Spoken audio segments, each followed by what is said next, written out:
Kodi mukudziwa kuti pali nkhondo yayikulu pakati pa Public Accounts Committee (PAC) ndi akuluakulu a boma yokhoza ndalama za anthu opuma pa ntchito?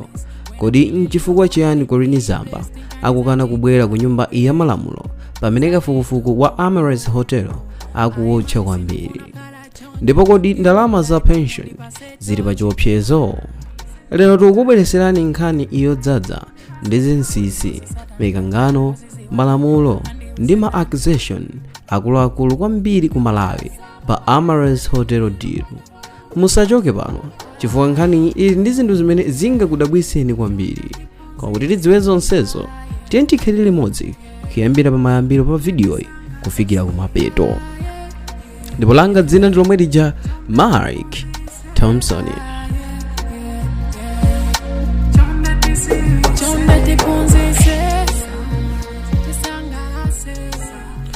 Nkhani yonse ikuchokera ku kafukufuku wa Public Accounts Committee (PAC) ya nyumba ya malamulo. PAC ikufufuza momwe AMARYLLIS Hotel inagulidwira ndi bungwe la Public Service Pension Trust Fund. Funso lalikulu ndi ili: kodi kugulako kunachitika mwalamulo komanso moyenera? PAC ikukayikira kuti panali kusamvera malamulo, ndalama zawo opuma pa ntchito zitha kukhala pa ngozi, komanso panali anthu akuluakulu omwe anali ndi gawo mu chisankho ichi. Pa 24 March 2026, PAC idalemba kalata yoyitanitsa Coleen Zamba kuti abwere ku komitiyi kuti akayankhe ena mwa mafunso amene PAC idakonza. Ndipo pa 25 March 2026, Zamba analandira summon kudzera mwa lawyer wake amene ni George Kazipatike. Koma kenako pa 21 April 2026, lawyer wake analemba kalata imene inkafotokoza kuti Coleen Zamba sangathe kubwera, ndipo kalatayi imaonesa zifukwa zakukana kubwerako. Ndipo chifukwa choyamba chinali matenda. Kalatayo idafotokoza kunena kuti Zamba ali kunja kwa Malawi ndipo akulandira chithandizo cha matenda. Ndipo chifukwa chachiwiri ndichonena kuti mlandu ulikale ku khoti pa criminal case number 266 of 2026. Ndipo m'malo mwake ndizosatheka kuti akaonekere ku khoti kapena kukayankha mafunso a PAC imene amayiti sub judice principle.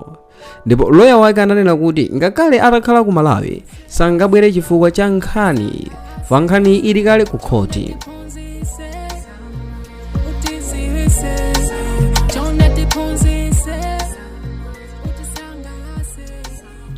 Ndipo pa 22 April 2026, wapampando wa PAC a Stephen Malondera ananena kuti PAC ipitiriza kafukufuku wake ngakhale anthu akukana kubwera. Ndipo iye anaonjezera kuti PAC ili ndi mphamvu yokakamiza anthu kubwera. Ngati sakubwera akhoza kugwiritsa ntchito malamulo a nyumba ya malamulo. Ndipo PAC idakonza kuti Coleen Zamba ayenera kubwera pa 28 April 2026. Kampani ya Yusuf Investment Limited yomwe inagulitsa AMARYLLIS Hotel pa 10 April 2026 inayitanidwa ku PAC. Ndipo pa 13 April PAC inakana pempho la kampaniyo lofuna kuti kufunsidwa kukhale mwachinsinsi. Kenako woyimira kampani amene ndi Shirazi Yusuf ananena kuti akudwala ndipo ali ku South Africa.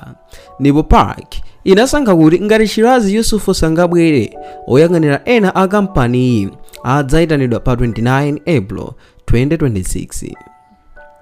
Ndemanga ya pa 14 November 2025 ndipo ankaona kuti ndalamazi zingaonongedwe, ndipo malo mwake anthu opuma pa ntchito sangapeze phindu lililonse. Mbuyo mwake Reserve Bank Governor watsopano a George Patrick anasintha chisankho, ndipo iye anayimisa kugula hoteloyi, ndipo anatseka ma account a Yusuf Investment.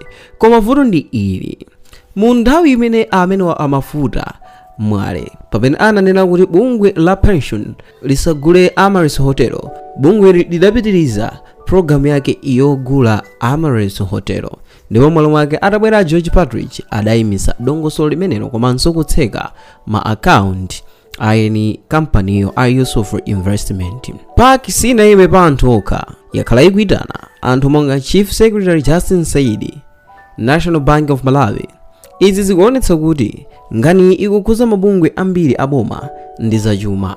Wapampando wa Park Stephen Malondera adapitanso ku Anti-Corruption Bureau LCB ndipo pa 22 April iye ananena kuti Acting Director General wa ACB Gabriel Chambers anayesa kusokoneza kafukufuku, ndipo anafotokoza kuti Gabriel Chambers akhala akuyesera kunena kuti ayerese anthu amene akukhuzidwa ndi mlandu. Ndipo m'malo mwake naye Gabriel Chambers adafotokoza kuti Amalondera ali ndi gawo mu mlandu wa 1.1 billion wa Mzuzu Airport Project. Nkhani ngati mukuyitsatira bwino ndi nkhani imene ikuoneka kuti kutsogoloku yayamba kudza ndi mapokoso. Munthu wina yemwe akukhuzidwa ndi nkhani ya AMARYLLIS Hotel amene ndi wamkulu wa ACB nayenso mu nthawi yakufunsidwa adabweresapo nkhani yosiyana kunena kuti amenewa a Stephen Malondera nawonso akukhuzidwa ndi kubedwa kwa ndalama yakwana 1.1 billion, zimene ndi nkhani ziwiri zosiyana. Koma mwina mumafunika mumvesese ichi.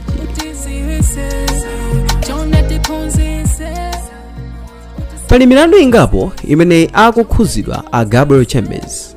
Mlandu woyamba akuyimbidwa mlandu wosokoneza kafukufuku wa Park. Wapampando wa Park Stephen Malondera akunena kuti Chambers anayesa kusokoneza kafukufuku wa Public Accounts Committee ndipo anali kufuna kuti zinthu zina zisaonekere bwino mukafukufuku uyu.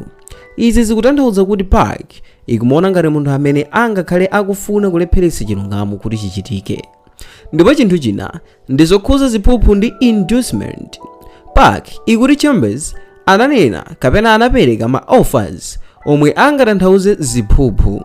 Cholinga chake chinali kuti anthu ena mu nkhani ya AMARYLLIS Hotel ayeresedwe kapena asayimbidwe mlandu. Izi ndi zonena zolemera kwambiri chifukwa zimakhuza integrity ya ACB yokha. Ndipo chinthu chachitatu ndikuyesera kuteteza anthu ena omwe akufufuzidwa. Ndipo malipoti a Park akunena kuti a Chambers ankafuna kuti ma former cabinet ministers kapena anthu ena akuluakulu asafufuzidwe kwambiri. Izi zikuoneka ngati kuyesera kuteteza anthu ena okhuzidwa mu deal ya AMARYLLIS Hotel. Ndipo chinthu cha number 4 ndikusemphana ndi Park. Park ikumuona Chambers ngati munthu wokhala ndi conflict of interest chifukwa ACB ndi bungwe lomwe liyenera kufufuza ziphuphu osati kulowerera kapena kusokoneza kafukufuku wa nyumba ya malamulo. M'malo mwake akumutenga iyeyi ngati obweretsa chisokonezo muganizo loti asaonekere pa mtunda, conflict of interest, limene akufuna kupezapo phindu la kuziphimba kugwiritsa ntchito mpando. Chambers nayenso ananena kuti Malondera ali ndi gawo mu mlandu wa 1.1 billion mu Mzuzu Airport Project. Izi zikuonetsa kuti pali kutsutsana kwa mlandu pakati pa ACB ndi Park. Koma mwina mutamvesesanso nkhani zina zimene akuyimbidwa kapena zimene zikutchulidwa mu nkhani iyi kuti naye Stephen Malondera akukhuzidwa ndi nkhani zina zaziphuphu. Nkhani yoyamba ndi yakuti Malondera akuyimbidwa kuti anali ndi gawo mu mlandu wa 1.1 billion malingana ndi zomwe Acting Director General wa ACB Gabriel Chambers adanena. Malondera akuti anali kugwirizana kapena ali ndi gawo mu mlandu wokhudza 1.1 billion ya Mzuzu Airport Rehabilitation Project. Izi zikutanthauza kuti akunkhuza pakugwiritsidwa ntchito molakwika kwa ndalama za boma. Koma pali chinthu china chimene anthu ena akumachiona mosiyana. Ena akumaganiza ngati Gabriel Chambers akugwiritsa ntchito izi ndi ganizo lofuna kuyesera kumulepheretsa Malondera kupitiriza kafukufuku wa AMARYLLIS Hotel chifukwa iye ndi amene akusogolera kafukufuku wa Park. Izi zikuonetsa kuti pali mkangano wamphamvu pakati pa Park ndi LCB. Ndi mkangano wa conflict of interest. Malondera akuti zonena za Chambers ndi zoyesera kumpaka bulu kapena kuti character assassination.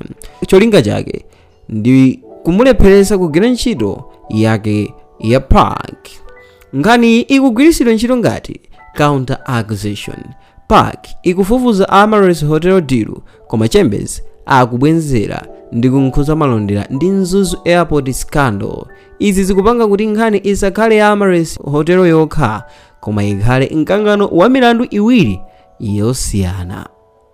So Stephen Malondera akukhudzidwa chifukwa akuimbidwa kuti ali ndi gawo mu mlandu wa Mzuzu Airport 1.1 billion. Zone nazo zikuoneka ngati kuyesera kumulepheretsa ntchito yake ya Park pali kutsutsana pakati pa iye ndi LCB. Padakali pano palibe umboni wathunthu womususa pagulu ndi zone nazo zomwe zikuchokera ku LCB mosusana ndi Park. Nkhani ya Amaryllis Hotel iyi sikuti ndi nkhani ya hotelo yokha ayi, ndi nkhani ya mphamvu, malamulo, ndalama za anthu komanso nkhondo yayikulu pakati pa mabungwe akuluakulu a boma la Malawi. Coleen Zamba ali kunja kwa dziko akudwala koma akukana kubwera ku Park chifukwa mlandu omwe uli kale ku khoti. Park ikulimbikira kufufuza ikuti palibe amene adzathawa masamonzi ake. Yusuf Investment Limited ikukakamizidwa kuyankha mafunso pomwe umboni ukuonetsa kuti lamulo loletsa kugula hotelayi linayimisidwa koma linanyalanyazidwa. McDonald Mafuta Mwale akuti anachenjeza kale kuti ndalama za pension zili pa chiopsezo koma chenjezo lake silinatsatidwe, ndipo tsopano nkhani ikukulirakulira pamene Park ndi LCB akuyankha kuponyerana ma accusation akuluakulu okhuza ziphuphu, kusokoneza kafukufuku komanso milandu ya 1.1 billion ya Mzuzu Airport. Funso lalikulu nlakuti kodi choonadi pa Amaryllis Hotel ndi chiyani ndipo kuti ndani kwenikweni ali ndi mlandu. Nkhani iyi ikupitirira ndipo dziko lonse la Malawi likuyang'anitsitsa zimene zidzachitike pa 28 ndi pa 29 April 2026 pamene ma witness kapena kuti mboni zonse ziyenera kubwera ku Park. Okondedwa omvera, apa ndipo pamapeto pa video imene tinakukonzerani mu tsiku la lero, koma potsiriza musayiwale kuchita like, comment, share komanso subscribe kuti musaphonye nkhani zatsopano zotentha ngatizi tikabweranso ndi update ina yotcha kwambiri. Tiye tipitirize kukonda komanso kuonera ma videos otentha pano pa Zamba Vita YouTube channel. Kufikira video ina komanso tsiku lina, langa dzina ndi lomwe lija Mike Thompson. Bye.